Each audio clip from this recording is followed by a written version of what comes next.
السلام علیکم تماشابینان ارجمند. این برنامه نوبتی دانش سپر است. موضوعی که در این برنامه اطرافیان ما این لحظه صحبت میکنیم چنین نام دارد: تاجیکستان در راه مبارزه با رشد خرید و فروش آدمان چه تدبیرهایی را روی دست گرفته است؟ در برنامه امروزه به حیث کارشناس برنامه اشتراک دارند شاهرخ سیدجعفر، عنوانجوی کافدره سیاست شناسی دانشگاه دولتی کلاه به نام استاد ابو عبدالله رودکی. و چون هر وقت شاهرخ، این برنامه رو ما از پرسش تلویزیونی آغاز میکنیم. مرحمت میبینیم. فروش آدمان یکی از ظهورات نامطلوب جمعیت است، مردم است و کسی حقوق ندارد که یک شخصی را برای واسطه خرید فروش کند، چون که هر یک شهروندی که به دنیا میاد حقوق دارد به زندگی، به کار، به همه چیزی که در حیات به او مهیا کرده است. برای همین دولت ما برای پیشگیری این ظهورات نامطلوب بسیار چاره‌بینی ها پیشنهاد کرده است، برنامه های خیلی خوب قبول کرده است که در اساس این برنامه ها کمیسیه ها تشکیل کرده شده. تمامی با فکرم گمان میکنم که تمامی وزارت و اداره ها به این چیز وابسته کرده شده است و من باور دارم که حکومت ما، دولت ما این پدیده نامطلوب را در پیش روی این پدیده های این ظهورات نامطلوب را میگیرد و آینده ما از این یک ظهورات خیلی با ما ناشناس، با ما بیگانه است، چون که در زندگی ما این چیز نبود و ما چیز را نمیدونستیم، فروش آدمان را، خرید فروش آدمان را و ما هممون با مقابل همین چیز هستیم. یعنی ما هیچگاه نمیخواهیم که یگان فرزندی ما، یگان شهروندی ما واسطه خرید و فروش مردمی و شود. بنابراین من بار دیگر باوری خود را اظهار کرده میتوانم چون یک شهروند جمهوری تاجیکستان این ظهورات ها از بین می روند، چون که دولت بسیار برای این چیز برنامه های زیاد، قرارهای زیاد، کمیسیه ها در همه ناحیه تشکیل کرده شده است برای پیشگیری کردن این چیز. ممکن نیست آدم فروختن خریدن، قانون توغری قبول کردن. کسی که آدم میفروشن میخره جزای سزاوار داده شود. برای مبارزه را بردن بر ضد آدم فروشی و آدم خرید با همه حکومت های از محلی تا عالی وظیفه دار کرده شود. خب وزیر امنیت، کارهای داخلی، پروکراتورا، عموما حامیای قانون وظیفه دار کرده شود که در این باره مبارزه قطعی ببرند. اگر نبرند این ترقی کنه با از این سلفی و وهابی و ایادا این بدتر است. واقعا امروز در روند گلوبالیزاسیونی حیات انسانی زیر خطر مانده است. با راه‌ها و واسطه‌های گوناگون دولت‌های ابرقدرت نفران گوناگونی که پس پرده‌اند عمل‌های ننگین و نفرت‌آور خود را امروز عملی کرده ایستادند. یکی از عمل‌های ننگینی که امروز به حیات انسانیت خطر دارد این خرید و فروش انسان است. وقتی که انسان از بطن مادر به دنیا میآید دارای کاتگوری‌های گوناگون علل خصوص خوشبختی، آزادی میباشد و بعضی نفرانی هستند که حیات آسایشته آنها را توسط نیرو، قوه، پول و دیگر حالت‌ها استثمار میکنند. من چون پیشتر در برنامه‌های گذشته نیز گفته بودم که به خرید و فروش آدم تنها عضو انسانی فروختن عضو انسانی نه، بلکه حقوق و آزادی‌های او پایمال شدن یا اینکه حقوق و آزادی‌های او پایمال شدن یا تأثیر یک قوه دیگری به او رسانیدن که تمام منفعت‌های او را محدود می‌کند می‌تواند به خرید و فروش انسان داخل شود و امروزها سر این مسئله دولت‌های گوناگون علل خصوص سازمان‌های گوناگون، البته سازمان بین المللی مهاجرت و کمیسیه بین اداروی مبارزه بر ضد خرید و فروش آدم چاره‌های مفید اندیشیده ایستاده است. این خطر نه تنها به جمهوری تاجیکستان بلکه به تمام دولت‌های عالم تاثیر رسانیده است. این لحظه پرسش تلویزیونی هم همین بود. بله. تا اندازه یعنی ساکنان ما هم معلومات پیدا کرده است اوید ظهوراتی نامطلوب همین جهان امروزه. بله بله، واقعا هم امروز جهان امروزه پر از عجایبی ها است، پر از میف های سیاسی هست که انسانیت آن را درک کرده نمیتواند. یعنی افسانه های ساخته می شود که انسانیت معینه شعورش تا چند وقت آن را تحلیل و بررسی ولی کرده یعنی نمی‌تواند. بسیار خوب است که امروز ساکنان تاجیکستان همین چیز را یعنی خوب درک کنند، یعنی بفهمند. بله، البته اوید خرید و فروش آدم و علاخصوص مسئله های سیاسی کم نفران یافت میشن که درک نمایند این پرابلم ها رو، این مانع ها رو در جمهوری تاجیکستان. امروز خوب است که چنین برنامه ها علاخصوص مثل برنامه دانش سپر برای جامعه پیشنهاد میگردد تا درک نمایند جامعه که خرید و فروش انسان چی است، با کدام راه ها آنها قربانی همین نفران میشوند.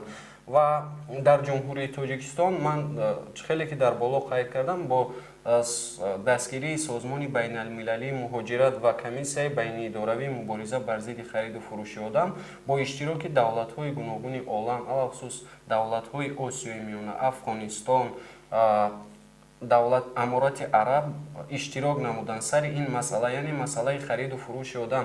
مقصد از برگزاری این چاره‌بینی، این کنفرانس در آن بود که بین مقامات‌های دولتی علاخصوص سود، پروکراتوره، وزارت کارهای داخلی که همین مسئله را درست سرفهم روند و برای جامعه توانند که این چیز را فهمانند. و چیزی دیگر، مقصد اساسی دیگر این بود که باز کارهای را غیر از آنی که با غیر از لایحه قانون باز کارهای دیگری را به انجام برسانند که صد راهی خرید و فروش انسان شوند. مثلا در جمهوری تاجیکستان که این فیلم البته با 15 زبان پیشنهاد شده است، دو دخترکی که قربانی خرید و فروش انسان شدند. در جمهوری تاجیکستان این فیلم پیشنهاد گردید و اکثریت جامعه درک نمود که خرید و فروش انسان چی است و چنین حالت ها هم باید تشکیل کرده شوند. یعنی این یکی از راه‌هاش، یعنی ساختنی فیلم ها. بله بله. باز دیگر حالتی را گفتن ممکن است که مثلا در جمهوری تاجیکستان بیشتر قربانی خرید و فروش آدم کودکان یا اینکه زنان میشن و آن مردانی که به مهاجرت مهنتی رفتن در فدراسیون روسیه آنها نیز شده میتوانند و به همین خاطر حکومت جمهوری تاجیکستان تصمیم گرفت و قانون درباره مسئولیت پدر و مادر را روی کار آورد. این یک کاری بسیار خوب بود، چون اگر امروز کودک مثلا با کارهای گوناگون دست زند، پس از طرف مقامات‌های داخلدار آن یگان چاره فوری دیده می شود و پدر و مادر او نیز یعنی همچون جریمه ها، یعنی امروز بپروا نیستند نسبت تقدیر کودک، هم مقامات دولتی هم پدر و مادر. این قانونی که گفتید وظیفه دار کرد، هم مقامات دولتی هم پدر و مادر جامعه رو که باید بی‌مسئولیت نباشند. چون که من پیشتر نیز گفته بودم که خطرهای بزرگ امروز در جامعه هست که کودکان، مثلا شما اگر اهمیت داده باشید، امروز یک بیماری بین کودکان است، تاکسیکمانی. یعنی کودکان با بوی بنزین یا با کلیهای گوناگون یعنی خودشون رو زهرآلود میکنند و مدهوش میشوند. به همین خاطر دولت چاره‌های مفید دیده ایستاده است، چون قانون درباره مسئولیت پدر و مادر یا قانون‌های دیگری رو بررسی کرده ایستاده است که جوانان، کودکان علاخصوص به این همراه نشوند. ولی این لحظه بیاید شروع گزارش تلویزیون رو در همین موضوع میبینیم. مرحمت. شریف نظرف کارمند شعبه حفظ اجتماعی ناحیه واسه است. مراتبه اول است که در این سمینار اشتراک می‌نماید. این سمینار با دستگیری تشکیلات بین المللی اوکسفام ماه آگوست در ناحیه واسه شده گذشت. سمینار با موضوع گندری بخشیده شده باشد هم با خواهش اشتراکیان آن اطراف راه مبارزه با رشد خرید و فروش آدمان پیشنهادهای مفید کرده شدند. شریف نظرف تا همین وقت درباره این ظهورات نامطلوب جهان امروزه معلومات نداشت. ما عمیق خواهش دارم که سمینارها را در بین خلق زیادتر نمایند.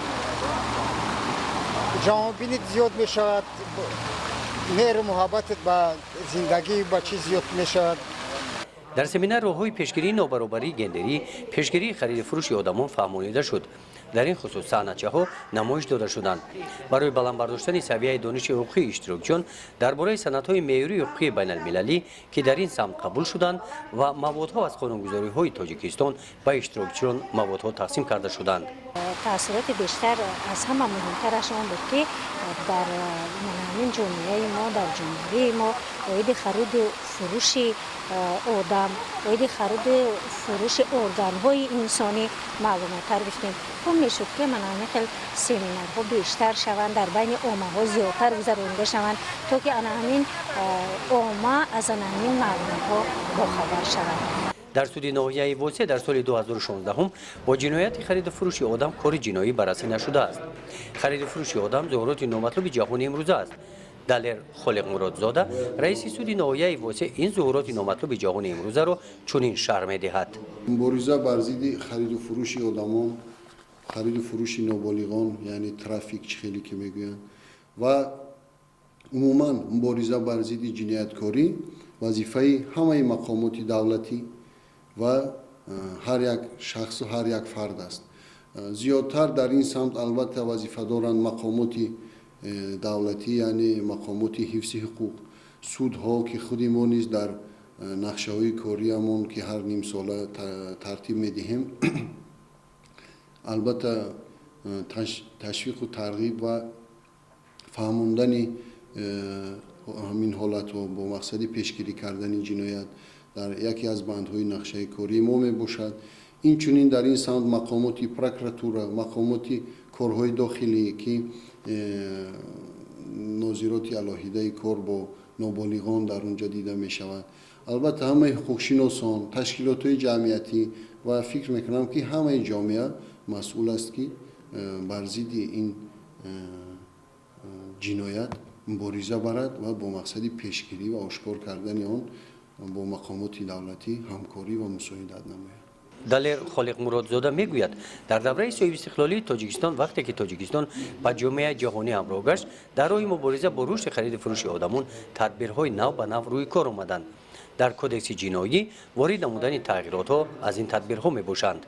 با مقصدی با یک قطار سندهای بین المللی حقوقی اعتراف کرده جمهوری تاجیکستان از جمله کنونسیای شانگهای عاید مبارزه بر ضد تروریسم، سپاراتیسم و اکستریمیسم از 15 ایونی سال 2001 و شرطنامه همکاری اشتراکچیان اتحاد دولت‌های مستقل عاید به مبارزه بر ضد تروریسم از 4 ایونی سال 1999 و دیگر سندهای بین المللی حقوقی در کدکس جنایتی جمهوری تاجیکستان دوره به دوره تغییرات ها وارد کرده شدند. البته ماده 167 کدکس جنایتی جمهوری تاجیکستان درباره خرید و فروش نابالغان از لحظه تهیه کدکس جنایتی مذکور در کدکس موجود بود و با نظر داشتی حالت روحانی و جسمانی و پسیخولوژی مخصوصی نابالغان این جنایت در ماده علیحده بندوبست کرده شده است و در روند تکمیل قانونگذاری با آن 1 آگوست سال 2003 تغییرات وارد کرده شده است. با همین مقصد در کدکس ماده 103 پریم 1 یا اینکه 130 نشانه 1 13 اکتبر سال 1998 وارد کرده شده بود.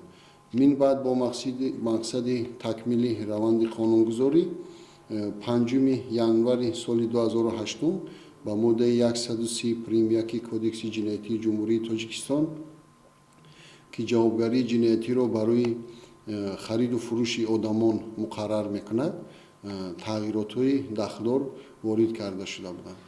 بنابراین باید قید کرد که جوابگری جنایتی برای خرید و فروش نابالغان نسبت به خرید و فروش آدمان نسبتاً شدیدتر یعنی جزاهای سختتر پیش بینی کرده شده است. در سمیناری که شریف اشتراک داشت او پیشنهاد نمود که سمیناری آینده به موضوع راههای پیشگیری خرید و فروش آدمان بخشیده شود.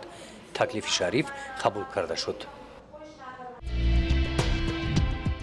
واقعا هم چون در بالا قید کرده بودم در روند گلوبالیزاسیونی آینده انسانیت زیر خطر است و هر یک دولت وظیفه‌دار است که چاره‌های مفید را برای امنیت جامعه خودش بیاندیشد.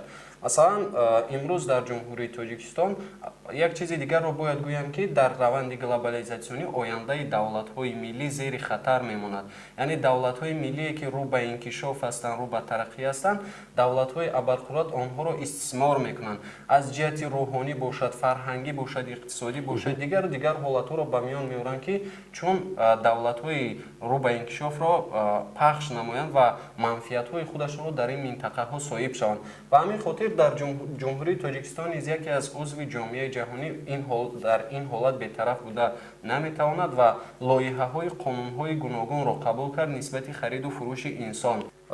Албатта имрӯз сари ин масъала ҳукумати ҷумҳурии тоҷикистон нисбати хариду фурӯши одам қонунҳои гуногун алахусус қонуни ҷумҳурии тоҷикистон дар бораи муқовимат ба савдои одамон ва расонидани кӯмак ба қурбониёни савдои одамон, яъне қонун қабул кард ки ҳамон нафароне ки қурбонии хариду фурӯши одам мешаванд, яъне қурбонии ин гурӯҳи одамон мешаванд, пас давлат уҳдадор аст, вазифадор аст ки онҳоро таъмини амнияташонро, ҳуқуқу озодиҳояшонро ва дар навбати аввал ба анҷом расонад. Чаро дар ин ҷо савдои одамон омад? Чунки ба хотири оне ки тамоми инсонияте ки дар ҷумҳурии тоҷикистон масалан зиндагӣ мекунад, новобаста аз оне ки урфу одаташ дигар аст, расму оинаш дигар аст, ӯ дар навбати аввал инсон аст ва новобаста аз оне ки шуури ӯ чӣ гуна аст, тараққӣ кардааст ё тараққӣ накардааст, ё ҳолати психологияш хуб аст ё ин ки бад аст, давлат вазифадор аст ки яъне ба ҳамин хотир савдои одам дар ҳамин лоиҳаи қонун омадааст ки тамоми инсонияте ки дар ҷумҳурии тоҷикистон зиндагӣ мекунад, амнияти онҳоро таъмин мекунад ва хатарҳое ки ба онҳо рӯбарӯ мешавад, пас давлат уҳдадор ва вазифадор аст ки чунин чораҳоро ба анҷом расонад.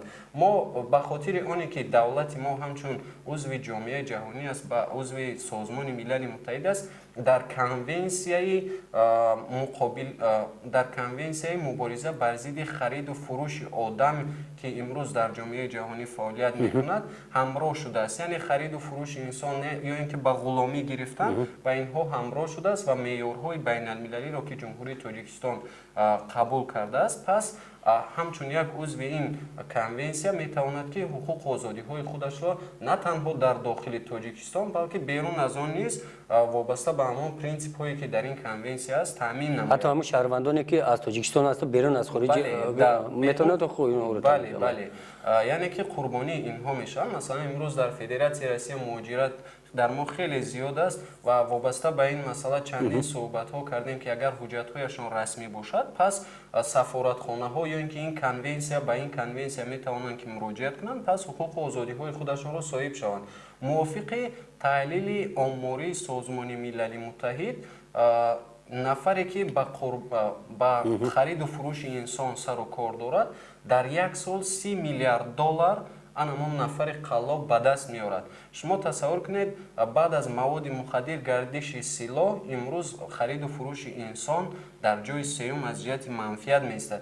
Ба ҳамин хотир ҳукумати ҷумҳурии тоҷикистон низ бетараф нест, чунки аҳолие ки имрӯз дар ҷумҳурии тоҷикистон зиндагӣ мекунад, пас ӯ ба давлат, ҳукумати тоҷикистон боварӣ дорад, ҳуқуқу озодиҳои худашро дар навбати аввал ба давлат медиҳад, давлат дар ҳолати лозима ҳуқуқу озодиҳои ӯро таъмин мекунад.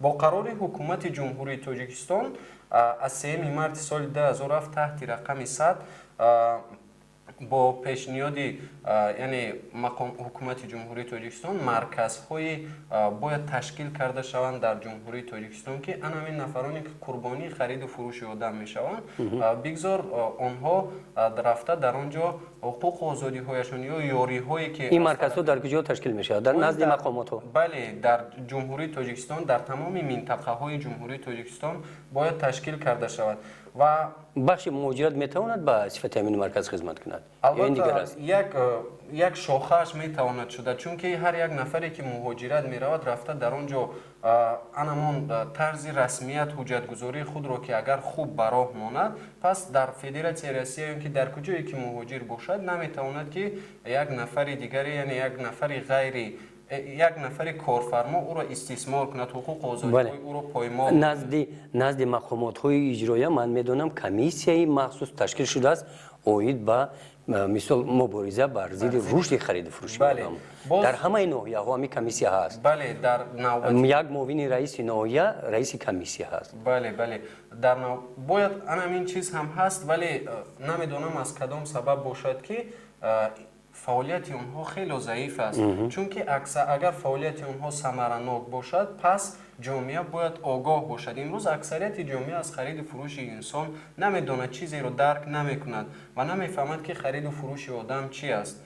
وقتی که انسان در عصر 21 زندگی میکند و در جامعه دموکراتی زندگی میکند، پس باید همه خوشبختی ها و تمام ارزش هایی که خاص او است باید او را صاحب شود و دارا باشد. کسی نمیتواند که مانع او باشد. اب اندیشه شما چه خیلی همین کارهای ترغیباتی رو بردن در کار که مردم آگاه کردن در. تشکر زیاد. من پیشنهاد داشتم در نوبت اول باید در دولت یا در همین مقامات ها یا اینکه مرکز ها نفرانی انالیتیک یا اینکه تحلیلگرایی باشند که اوید این مسئله کار و فعالیت کنند و حادثه ای که حالا با وجود نآمده است آن را پیشکی باید درک نمایند، یعنی پیش بینی نمایی کنند، پیشگیری کنند، پیش بینی نمایی کنند این حالت را با وجود نآمده از طرف مقامات های داخلدار سد راه آنها شوند و در نوبت دیگر موادهای متدی و اطلاعاتی به جامعه رسانند. یعنی بگذار اطلاعات باشد، بگذار موادهای تعلیمی باشد، بگذار براشورهایی باشد که برای جامعه دسترس باشد و هر یک نفری که خواهد آن را خوانده از این آگاه شود. چیز دیگر پیشنهاد من همین بود که باید تأسیس گروه‌های سیار در جامعه، تأسیس گروه‌های سیار باشد که بین جوانان و عموما در مجموع بین جامعه تبلیغ و تشویق خود را گذراند. ولی همین گروه در اندیشه شما باید کی اعضا باشد؟ البته وقتی که ما امروز گفتیم که بیشتر جوانان قربانی خرید و فروش انسان میشن، نفرانی باشند که صاحب معلومات باشند و توانند که به پسیخولوژی همین جوانان یا در مجموع به جامعه تاثیر رسانیده توانند. همین موضوع را خوب درک کرده بله خوب خودش اول در وقتی که کسی مسئله را درست درک کرده نمیتواند به کسی دیگر نمیتواند درست فهماند. ما مثلا باز یک لایحه دیگر قبول کرده بودیم برای سال 2011 و 13 لایحه فعالگردانی جامعه محل بخصوص جوانان 15-17 ساله اوید به مقاومت‌نوکی به مقابل خرید و فروش انسان. یعنی این لایحه از سال 2011 تا 13 فعالیت خود را دوام داد و این لایحه بسیار خوب بود. این در کجا بود؟ البته این در شهر دوشنبه بود. این لایحه به خاطر آن بود که یک چند منطقه ها رو از جوانان همون منطقه ها رو علل خصوص حصار، ترسونزاده در این جایها گروه های سیار تشکیل کرده شده بودند و کار و فعالیت میکردند. بگذار چون این لایحه ها در جمهوری ما نیز زیاد باشد، نه اینکه یک مقامات دولتی یا مقامات های محلی فعالیت کنند، بگذار تمام تشکیلات ها، بگذار یک نفر عادی هم باشد از این چیز آگاه باشد، کسی دیگری را از این راه گرداند. و چیزی دیگر برای تأسیس گروه های سیار البته خیلی که گفتیم باید نفرانی باشند که خودآگاه باشند، خودشناس باشند و مسئله را درست درک نمایند. و یک چیز را در آخر باید قید کنم که امروز وابسته به آنی که هرچند زیدی این قلابان مقامات های گوناگون دولتی مبارزه میبرند، آنها راه های دیگری جنایت را پیش گرفتند. یعنی از ضعیفی بعضا قانون ها استفاده میبرند. بگذار قانون های درست و سری وقتی قبول کرده شود که موافق همین جنایت هایی که نو به نو می شود با طرز و اصول های دیگر می شود، بگذار قانون های نوی دیگر قبول کرده شود تا این مسئله رفع خود را. بله این لحظه سوال است از جانب تماشابینان. مرحمت. آیا در جمهوری تاجیکستان خرید و فروش عضوهای انسانی جنایت است یا نه؟ البته خیلی که من در اول صحبت گفتم به خرید و فروش انسان نه اینکه عضو انسان بلکه حقوق و آزادی های اون نیز پایمال شدن و تن فروشی دیگرها به خرید و فروش انسان داخل میشن و وقتی که انسان عضوش فروخته می شود البته این جنایت بزرگ است، چون که من گفتم که وقتی که انسان همچون طفل به دنیا میاد او دارای کاتگوری خوشبختی آزادی زندگی را دارد، باید او آزادانه زندگی کند با همون ارگان خود. و امروز البته می شود وقتی که انسان با خواهش خودش метавонад ки узви худашро ба каси дигар диҳад. Дар ҳолати маҷбурӣ наметавонад ки яъне ҳамчун ҷиноят дар ҷумҳурии Тоҷикистон дониста мешавад ва имрӯз вазорати корҳои дохилӣ чандин қурбониёни ин ҳолатро, яъне нафароне ки ба ин кор сару кор доштанд дастгир карданд, паси панҷара карданд ва албатта ки ин ҷиноят дониста мешавад. خب سوال دیگر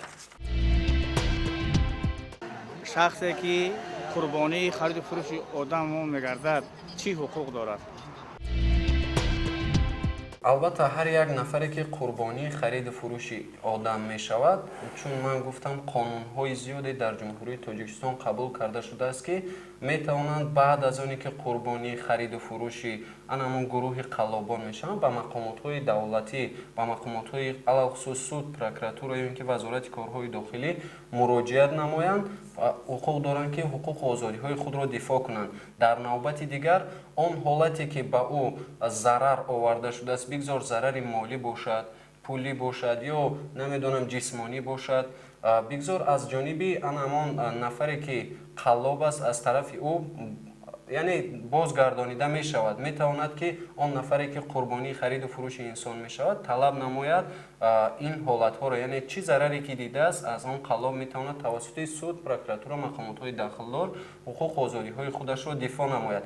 Дар навбати дигар боз ҳуқуқ ба ёрии психологӣ дорад, яъне давлат метавонад ки ба ӯ ҳамчун кӯмак ёрии психологӣ расонад, чунки ӯро бояд ба ҳаёти пештараш баргардонидан лозим аст ва ба ҷомеа мутобиқ кардан лозим аст ва дар навбати дигар ба зарардидагон то як давраи муайян таъмини ҳифзи иҷтимоии онҳо аз ҷониби давлат метавонанд ки онҳо талаб кунанд ҳифзи иҷтимоии худашонро таъмин намоянд. یک جهان تشکر. شاهرخ در آخر چی گفتنی دارید؟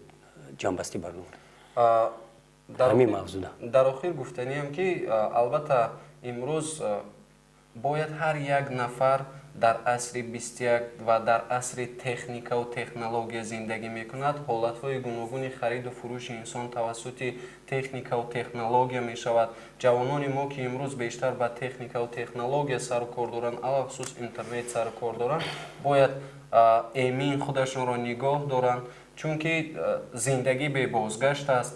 چون آبی روان دیگر بر نمیگردد، شتاب دارد همیشه به سوی فردای نیک. باید جوانان ما توانند که همه طرف خودشون رو آماده سازند، زیرکی سیاسی رو از دست ندهند، هوشیار باشند، چون که آینده جامعه تاجیکستانی از آنها وابسته است. سلامت باشید. یک جهان تشکر شاهرخ. تماشابینان ارجمند، این بود برنامه نوبتی دانش سپر. شما این لحظه اگر سوال‌ها داشته باشید، اندیشه و فکرهای خود را میتوانید توسط سامانه تلویزیون موج آزاد به ما فرستید. تا بازدید. سلامت باشید.